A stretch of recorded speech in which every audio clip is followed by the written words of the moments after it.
जय जय श्री राधे। आज फिर एक चर्चा के चैनल पर छोटी सी चर्चा के साथ मैं आपके समक्ष उपस्थित हूँ। आज हम मन कैसे काम करता है उस पर छोटे से उदाहरण से मैं आपको अपने विचार साझा करूँगा। हमारे मन में अच्छे और बुरे विचार दोनों ही आते हैं और हम अध्यात्म जगत में चलने वाले प्राणी अधिकतर अपने मन की बुरे विचारों की स्थिति को विचार कर बड़ा खराब महसूस करते हैं। हालांकि जब तक बुरे विचार पर काम नहीं किया जाए तब तक उसके हम पूर्णतः दोषी नहीं हैं।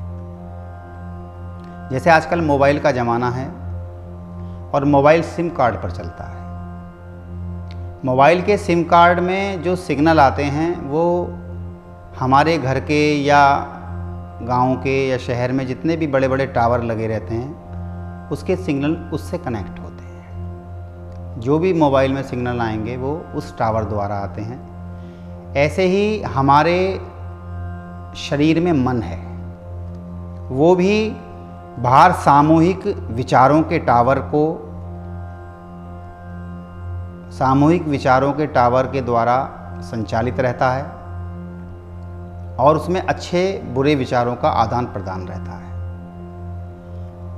जिस तरह मोबाइल का सिम काम करता है वैसे ही हमारा मन काम करता है। मन कहें तो एक विचारों का जत्था या एक विचारों का समूह को मन का नाम दिया गया है और वो बिल्कुल सिम कार्ड की भांति काम करता है। अब अगर हमारे मोबाइल में सिम कार्ड पड़ा हुआ है और पूरे सिग्नल आ रहे हैं तो भी हमें क्या फ़र्क पड़ता है। यदि हमें उसे इस्तेमाल नहीं करना है, उसके नेट का इस्तेमाल नहीं करना है, उस पर कॉल नहीं करनी है तो मोबाइल भला रखा रहे, उससे हमें कोई फ़र्क नहीं पड़ता। ऐसे ही हमारे मन में विचार जो आते हैं, बुरे विचार जो आते हैं, वो भी एक टावर के माध्यम से आते हैं और उसी टावर पे अच्छे विचार भी आते हैं। उन अच्छे विचारों को हम आगे बढ़ा सकते हैं। वही विचार हमारे संस्कार भी बनते हैं। जो विचार जितनी ज़्यादा मात्रा में हमारे पास आएगा उतना ही संकल्प ग्रहण करेगा, उसी से हमारा संकल्प बनता है। तो हम अगर अपने मोबाइल के सिम को साइलेंट कर दें, फ्लाइट मोड पे कर दें, तो हमारे को जो घंटी आने वाली है, जो कॉल आने वाली है, उससे मैं डिस्टर्ब नहीं होता। ऐसे ही हमारे मन के विचार हैं, किसी सत्संग के माध्यम से, किसी गीता के माध्यम से, किसी भागवत जी के माध्यम से, ये सब साइलेंट फ्लाइट मोड हैं जिससे कि वो हमारे अंदर अच्छे विचारों का आदान प्रदान होता है। बिल्कुल उसी प्रकार जिस प्रकार सिम कार्ड में वो काम करता है, ऐसे ही ये सत्संग, गीता, भागवत भी वही काम करती है। हम अच्छे और बुरे विचारों को किस तरह से हमें उसे इस्तेमाल करना है ये हमारे ऊपर डिपेंड करता है। हमारे कुछ संस्कार भी होते हैं जो उन पर काम करते हैं, हमारा प्रारब्ध भी होता है, लेकिन हमारी भी जिम्मेदारी हो जाती है कि हमारा मन किस तरफ चले, अच्छे की तरफ चले या बुरे की तरफ चले।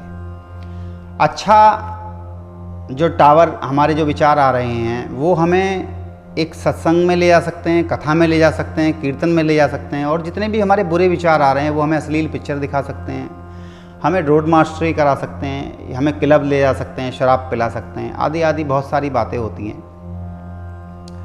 तो गलत और अच्छे विचारों का चयन हमारे ऊपर डिपेंड करता है, हमारे कर्म के ऊपर डिपेंड करता है। हम उसे किस प्रकार ग्रहण कर रहे हैं ये बात अलग चली जाती है। वैसे तो दोनों प्रकार के विचार में एक ही चेतना काम करती है, एक ही धारा काम करती है। चाहे हम उसे प्रेम की तरफ ले लें, चाहे हम उसे समर्पण की तरफ ले लें, चाहे हम भक्ति में, योग में, किसी में भी, हमारे ऊपर डिपेंड करता है कि हमें उसे किस तरफ मोड़ना है। बिल्कुल जैसे साइलेंट कर दिया हमने और फ्लाइट मोड कर दिया तो हमारे को जितनी कॉल अटेंड करनी है या हमें जितनी बात सोचनी समझनी है उतनी ही हम काम करेंगे। इसके बाद में एक जैमर मशीन आती है। जो जैमर मशीन है, यहाँ मैं कहूँगा कि जैमर मशीन एक संत भगवान के रूप में आते हैं, एक सदगुरु के रूप में आते हैं। वो जैमर मशीन का काम करते हैं जिससे कि संपूर्ण विचारों पर ब्रेक लग जाता है और अच्छे अच्छे जो उनके द्वारा बताए गए मार्ग हैं उसका हम आस्वादन करते हैं, उस पर हम चलने का प्रयास करते हैं। मोबाइल की बैटरी हमारी लाइफलाइन है। जैसे मोबाइल में बैटरी होती है, उसकी लाइफलाइन होती है, ऐसे ही हमारी भी लाइफलाइन होती है। जैसे मैं कहूँ टीवी की जो लाइफ होती है वो ऑन और ऑफ पर डिपेंड करती है कि आपने कितनी बार बंद करा खोला, उसकी लाइफ ख़त्म हो गई। ऐसे ही हमारे जो ऊर्जा का नाश होता है, जो हमारे जीवनी शक्ति है, वो किस तरह से बाहर निकलती है, बोलने से बाहर निकलती है। टेंशन, झगड़ा, पैसा कमाना, बहुत सारी चीज़ें इसमें हमें घेर लेती हैं, जिससे हमारी जीवनी शक्ति कमज़ोर पड़ती है। धीरे धीरे धीरे करके वह नष्ट की तरफ चलती है। तो यहाँ पर इस स्थिति को देखते हुए हमें अपनी जीवनी शक्ति को भजन के माध्यम से परमात्मा के साथ जोड़कर लाइफ टाइम कर देना चाहिए। जब परमात्मा के साथ वो शक्ति जोड़ दी जाती है तो शायद हमारे कर्म बंधन छूट जाते हैं, हम समर्पण की तरफ चले जाते हैं। फिर परमात्मा की ज़रूरत हो जाती है कि हमें कैसे चलाना है। वो संत के माध्यम से, भागवत के माध्यम से, धाम के माध्यम से हमें चलाते हैं। तो मन जो काम कर रहा है वो एक सिम कार्ड की तरह काम कर रहा है, और जो मोबाइल की बैटरी है वो हमारी जीवनी शक्ति यानी हमारे आत्मा के रूप में काम करती है। और जैसे मोबाइल के जितने भी सॉफ्टवेयर हैं, जितने भी हार्डवेयर हैं, हार्डवेयर कहूँ तो हमारे जो अंग अंदर के हैं, जो भी हमारे काम करते हैं, लंग्स काम करती हैं, फेफड़े, जो भी मन, दिल काम करता है, तो वो एक प्रकार का हार्डवेयर है जो कि अगर यदि ख़राब हो जाए तो उसमें रिपेयरिंग करके हम पार्ट्स को बदल भी सकते हैं, लेकिन वो उस तरह काम नहीं करता जिस तरह से हमने पहले जो हमें शरीर मिला है या मोबाइल मिला है उस तरह से पूरी परफेक्ट मात्रा में काम करना वो कम कर देता है। जैसे इन्वर्टर की बैटरी है, अगर हम उसे डिस्टिल वाटर उसके अंदर यदि डालते हैं तो उसकी लाइफ टाइम बढ़ जाती है। ऐसे ही हमारी जीवनी शक्ति ईश्वर की जीवनी की शक्ति के साथ, ईश्वर की शक्ति के साथ, ईश्वर के प्रति समर्पण के साथ अगर हम जोड़ देते हैं, उसके भजन के साथ, सत्संग के साथ जोड़ देते हैं, तो हमारी जीवनी शक्ति भी लाइफ टाइम हो जाती है। और यहाँ खर्च होने का विधान जो हमारी जीवनी शक्ति का है वो ज़्यादा बोलना, ज़्यादा सोचना।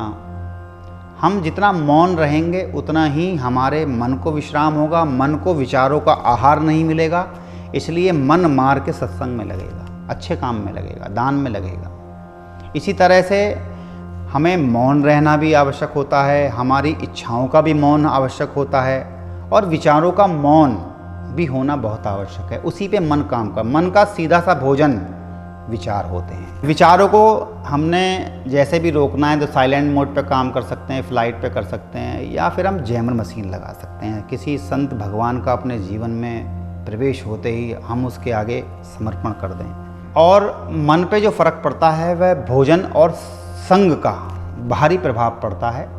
जैसे भोजन का प्रभाव पड़ने का मतलब है कि किसी राजा ने एक संत भगवान को भोजन प्रसादी के लिए आमंत्रित किया, वह महाराज आए तो राजा ने उनका आदर सम्मान किया और उसके बाद में उन्होंने अपने कक्ष में उनको बिठा के भोजन कराया और संत भगवान ने भोजन किया।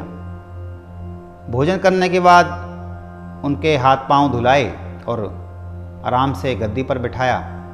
तो राजा कुछ अपने काम के लिए गया, रानी कुछ अपने काम के लिए गई। देखा तो वहाँ पर एक खूंटी पे हार टंगा हुआ था।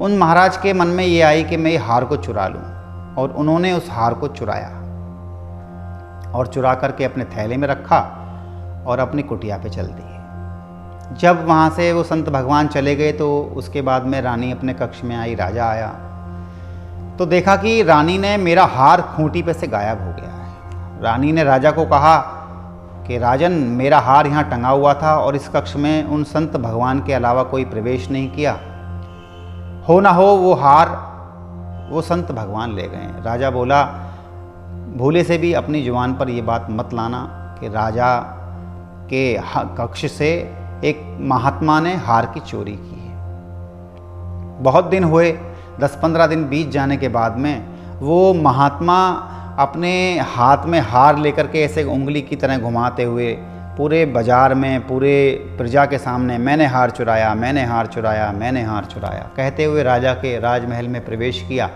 राजा को पता चला कि महाराज आए हैं वो महाराज अपने हाथ पर इस तरह से हार को घुमा रहे थे। बोले राजन, मैंने आपके रानी के हार को चुरा लिया था उस दिन। तो राजा उन्हें शांत करते हुए अंदर ले गए। पूछे, महात्मा ऐसा कैसे हुआ? बोले कि आपके यहाँ जिस आदमी ने भोजन बनाया था उस आदमी को कृपा करके आप बुलाइए। उन्होंने महाराज को बुलाया। महाराज से पूछा कि क्या तुमने उस दिन किसी नए आदमी को नियुक्त किया था भोजन बनाने के लिए? जब उसने ध्यान से सोचकर बताया कि हाँ महाराज, एक नया व्यक्ति आया था, उसे हमने भोजन कक्ष में लगाया था और महाराज का जो रोटी सेकी थी उसी ने सेकी थी। उसको बुलाया गया। तो जब उसे बुलाया गया, उससे पूछा कि भाई तुमने किस प्रकार, क्या सोचते हुए रोटी को सेका और भोजन की प्रसादी को बनाया? तो पता चला कि उस राजा के डर की वजह से उसने कहा कि राजन, मुझे लगता था कि मैं रानी का हार चुराऊं, मैं रानी का हार चुरा लूं, मैं रानी का हार कैसे चुराऊं, कौन सी युक्ति लगाऊं। बस बात यहाँ ख़त्म हो गई। वो महात्मा बोले, देखिए इस आदमी ने चोरी का विचार करते हुए मेरे भोजन को बनाया और मैंने उस भोजन को ग्रहण किया और उस भोजन का, उस अन्न का जो अंश है वो मेरे शरीर में कम से कम 10 से 15 दिन रहना आवश्यक हो जाता है या रहता ही है। उसी प्रकार मेरे मन में वो विचार इनके द्वारा सोचे गए, मेरे मन के अंदर उतरे और मैंने वो हार चुरा लिया। इसलिए मैं आज आपका हार वापस करने आया हूँ, मैं आपका अपराध। बोले नहीं नहीं महाराज, ये आप कैसी बात करते हैं? तो उस कर्मचारी को भोजन के कक्ष से निकालकर बाहर कर दिया गया। तो ये भोजन बनाने वाले का मन और भोजन में जो उनका मन, जैसा खाओ अन्न वैसा हो जाता है मन, ये पुरानी कहावत है, वो इसीलिए दी गई है। और बात करें संग की, तो एक पूरे कौरव वंश का विनाश शकुनी के माध्यम से हुआ। ये संग का प्रभाव है। आप सभी जानते हैं शकुनी महाभारत की कथा को। इसलिए हम बहुत विचार करके, बहुत सद्बुद्धि के साथ, साक्षी भाव से अपने विचारों पर काम करें। हर विचार को सोचकर, या हम जो भी हमारे अंदर विचार आया है, यदि हम सोचें कि हम दोषी हैं, हम अध्यात्म के लायक नहीं हैं, हम भगवान के लायक नहीं हैं, तो ये बात ठीक नहीं है। क्योंकि भगवान ने अपनी बाहें ऐसे करके फैला रखी हैं और वो ये कहते हैं कि जो जैसा है, जिस वक्त आना चाहता है, उसका मैं स्वागत करता हूँ। तो मन मोबाइल के सिम कार्ड की तरह काम करता है। जैसे मोबाइल में सिम कार्ड है, ऐसे ही हमारे शरीर में मन है। कृपा करके उसे हम सद्मार्ग पे लगाएं। यही प्रयास हमारा हमें अध्यात्म की तरफ मोड़ता है। बस इस छोटी सी चर्चा के साथ मैं आपसे विदा लेता हूँ। जय जय श्री राधे।